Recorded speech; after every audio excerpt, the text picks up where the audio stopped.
Ce qu'ont fait les Koushites est extraordinaire. Ils ont bâti plus de pyramides que les Égyptiens.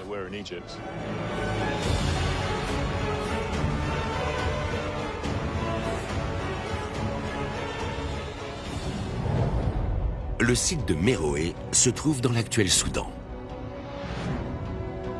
Les ruines d'une grande cité antique sont à l'abandon depuis presque 2000 ans.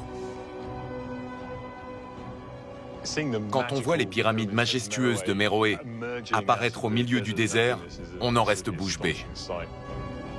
Ce paysage évoque les images de l'Égypte ancienne. Pourtant, les pyramides de Kouch ont été bâties plus de 2 millénaires après celles de Gizeh. Pour en savoir plus, Chris Nonton explore un tombeau à Luxor.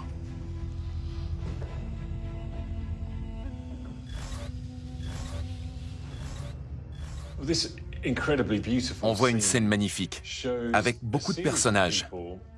On les identifie grâce à leur apparence, comme par exemple la peau noire pour certains, et grâce aux inscriptions. Parmi eux, il y a les représentants de Kouch. Cette fresque égyptienne a été peinte 1000 ans avant la construction de Méroé. C'est l'une des premières images connues des Koushites.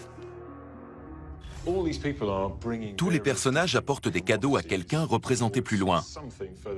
On voit par exemple du bétail et même une girafe. Ce groupe porte quelque chose de très spécial sur des plateaux, des anneaux d'or pur. On comprend qu'une très grande quantité d'or en provenance du sud arrive en Égypte. Le commerce de l'or aurait soutenu la montée en puissance de la civilisation couchite. Les Égyptiens se seraient rapprochés de Kouch par intérêt. Le contrôle de l'or et de son commerce a joué un rôle clé dans l'établissement de liens entre l'Égypte et Kouch. En faisant affaire avec les Égyptiens, les Koushites auraient découvert leurs grands monuments. Et notamment les pyramides de Gizeh et Saqqara. Ces contacts commerciaux ne suffisent pas à expliquer la construction des pyramides à Méroé.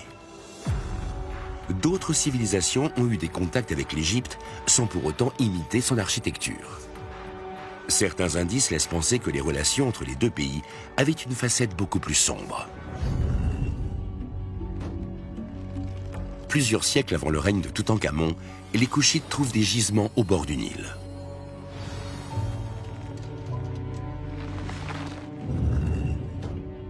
Le commerce de l'or fait leur fortune.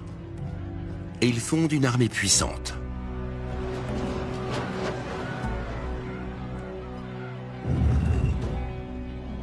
De son côté, l'Égypte bâtit 14 forteresses le long de la frontière pour mieux contrôler l'importation de l'or.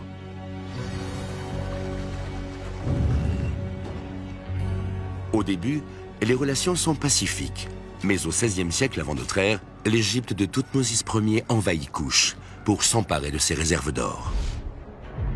Les conquérants n'exploitent pas seulement les ressources naturelles de leur nouvelle conquête. Piers Paul Chrisman est spécialiste des Koushites. Il se rend dans le grand temple d'Abou Simbel à Assouan. Selon lui, on peut y voir ce qui s'est passé entre les deux pays. Au pied de Ramsès II, on a une scène avec des personnages tous identiques. Quand on regarde en détail, on s'aperçoit que celle-ci décrit une situation très précise. Les hommes sont ligotés. Ils ont une corde autour du cou et les bras attachés dans le dos. Ils sont à genoux, soumis. Les Koushites sont peints comme des prisonniers qui se prosternent devant le pharaon.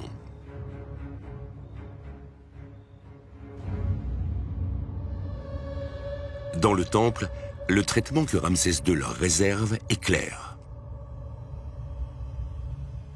On voit Ramsès II avec une massue, prêt à frapper ses prisonniers, qu'il tient fermement avec son autre main. Voilà ce qui arrive quand on n'obéit pas. Ce temple est une arme d'intimidation. Il rappelle à tous que le pharaon a assez de pouvoir et de moyens pour bâtir un monument impressionnant et qu'il peut utiliser ces mêmes ressources pour écraser ceux qui le défient. Pourquoi vouloir intimider les Koushites? Peut-être que les Égyptiens avaient un peu peur d'un soulèvement de leurs voisins du Sud.